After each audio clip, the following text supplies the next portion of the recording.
Pernah ada kecelakaan yang sampai kepalanya tuh putus. Penunggu, aduh merinding.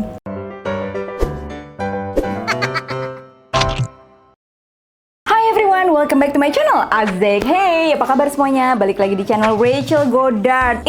Siapa di sini yang udah gak sabar banget nih pengen nonton segmen terbarunya Rachel Goddard, yaitu Kiss Me, kisah misteri. Jadi cerita ini tuh kiriman dari teman-teman semua. Gue bakal bacain sambil make upan. Penasaran?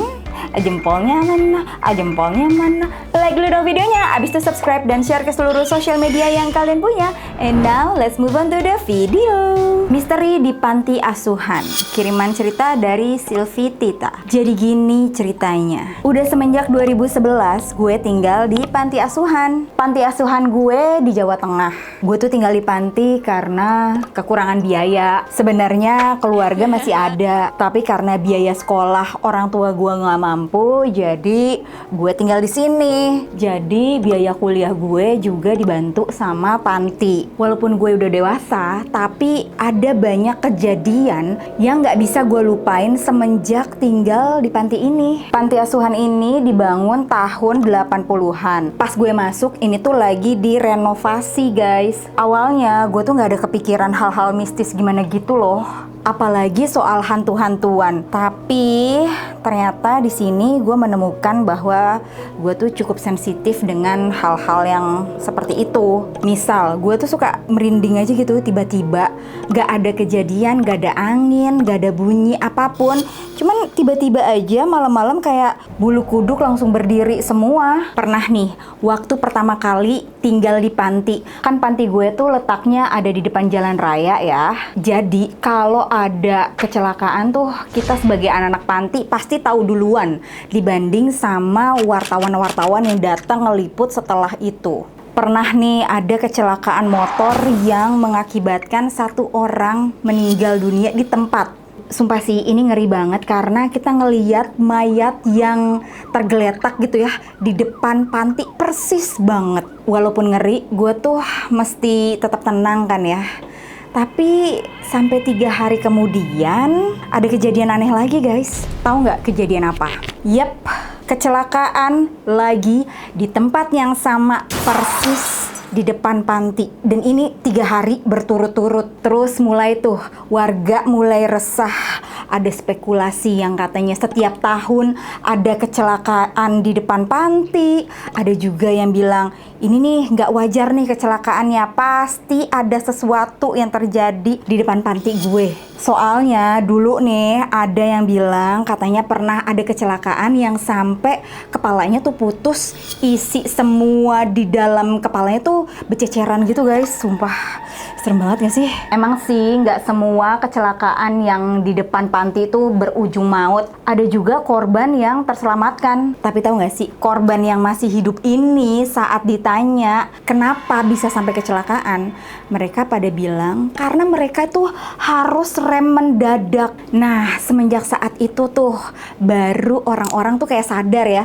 yang suka lewat di depan panti gue, mereka udah langsung ngelakson kayak kasih aba-aba gitu loh. Oke, lo kalau mau nyebrang silahkan ya. Karena konon katanya nih penunggu, aduh merinding, mbak-mbak pakai baju putih yang suka nunggu di depan panti. Semenjak saat itu mulai deh tuh anak panti suka cerita ya tentang hal-hal mistis yang terjadi di tempat tinggal gue ini. Cerita pertama yang nggak pernah gue lupain dari salah satu teman panti gue. Jadi dulu nih ada anak kecil di panti ya, rambutnya keriting, pakai bajunya merah. Dia tuh nggak pernah main sama anak-anak panti lainnya. Terus mukanya tuh pucet gitu kan guys. Kalau ditanya dia ngapain, dia selalu bilang dia nungguin mamanya, tapi nggak pulang-pulang. Cuman yang bikin aneh, nggak semua anak panti tuh ketemu sama anak kecil keriting ini. Ada sih yang sempat kenalan, tapi abis itu udah nggak pernah ada lagi anak kecil ini. Padahal nggak ada yang adopsi dia. Ceritanya nggak sampai situ aja guys. Ada lagi kakak-kakak panti yang dibikin kaget sama penunggu kamar mandi panti asuhan gue. Tahu nggak sih kalau di panti asuhan tuh biasanya kamar mandi terpisah sama kamar tempat tidur. Jadi kayak dijajar-jajarin gitu loh, kayak kamar-kamar kos-kosan, paham ya? Dan biasanya di panti asuhan tuh ada peraturan di mana kalau anak panti tuh nggak boleh mandi di atas jam 5 sore. Aneh sih peraturannya, tapi ya udahlah ya. Peraturan is peraturan, mendingan kita taat aja. Cuman hari itu salah satu kakak panti gue tuh lagi menstruasi, jadi diperbolehkan kalau mandi atau cuci-cuci setelah jam 5 sore ya. Dia cerita, dia kan lagi mandi, kan yang namanya menstruasi tuh darah pasti ngalir dong ya. Terus tiba-tiba dia tuh teriak kenceng banget sampai semua anak panti langsung lari ke kamar mandi. Sebut aja kakak panti yang tadi, Kak Bunga. Jadi dia cerita sama ibu panti kalau pas dia lagi mandi ya, di ujung ventilasi air, lo tau kan kalau di kamar mandi tuh ya ada lubang buat air jatuh tuh kan. Nah dari situ dia ngeliat ada juntayan rambut panjang gitu guys.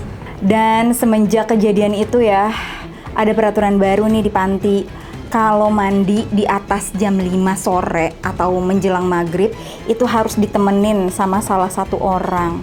Wait, cerita yang barusan itu belum di main topiknya, karena menurut gue yang tadi tuh masih ya biasa-biasa aja. Kalian tahu nggak doppelganger? Yaitu hantu atau setan yang bisa menyerupai manusia aslinya. Percaya nggak percaya ya, yang kayak gini tuh udah sering banget kejadian di panti. Katanya sih kalau hantu yang model kayak gini tuh energinya banyak, soalnya dia bukan cuman bisa ngikutin suara manusia, tapi juga udah bisa berubah wujud jadi manusia. Cuman ya namanya juga anak panti, nggak punya kekuatan atau gimana gitu. Karena setiap kita ngadu ke pengurus panti, mereka bilangnya cuman ya udah perbanyak ibadah aja. Sampai akhirnya ada salah satu pengurus panti yang mengalami nasib yang sama kayak kami. Sampai akhirnya salah satu pengurus panti yang ngalamin kejadian ini. Waktu dia lagi jaga malam, si ibu penjaga panti ini menemukan seonggok kepala manusia yang lagi nangis meringis di deretan rak sepatu. Kepalanya doang, nggak ada badannya.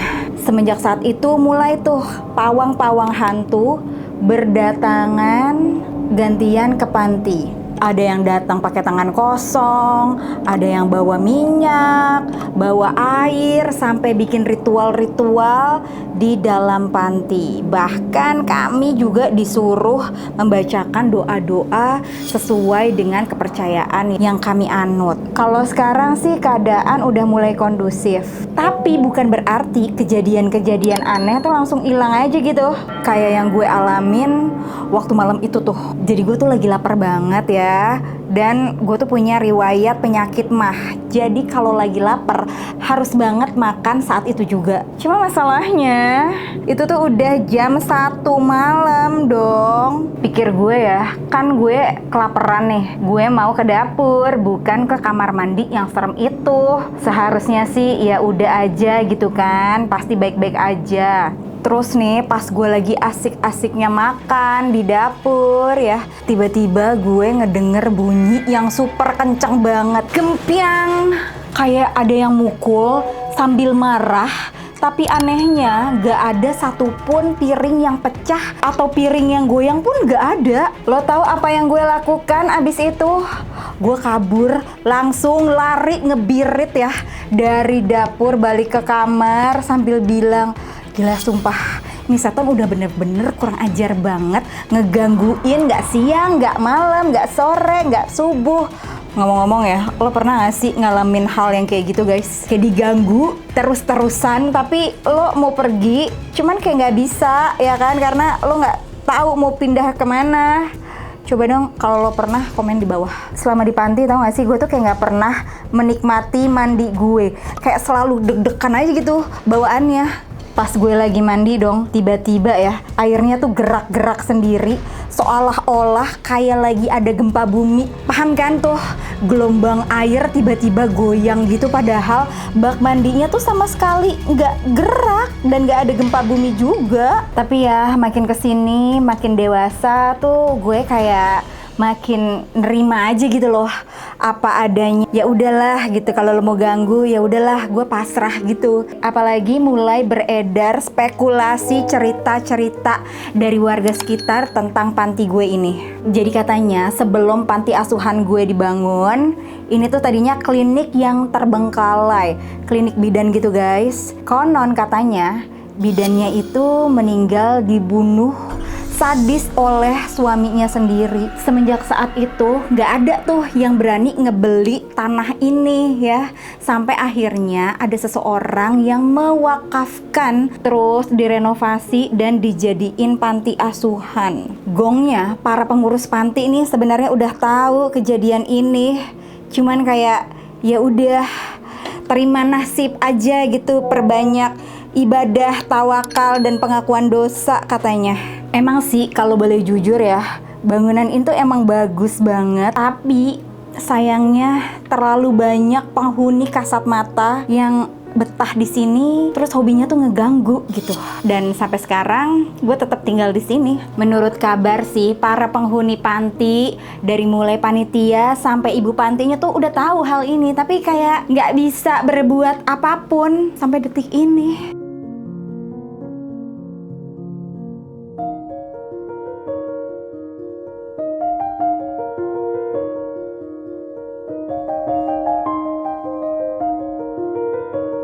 Oke guys, itu dia tadi Kismi Kisah Misteri. Gimana? Teman-teman suka nggak sih sama segmen terbaru ini?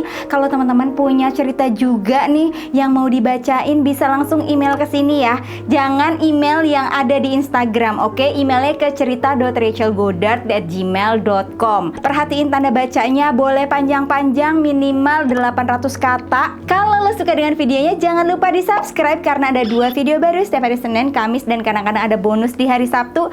Follow juga TikTok gue Rachel Godard 25. Dan kalau lo ketinggalan video gue sebelumnya, bisa klik di atas atau di bawah sini. And once again, thank you so much for watching. I'll see you on my next video. Stay kece. Bye bye bye bye bye bye.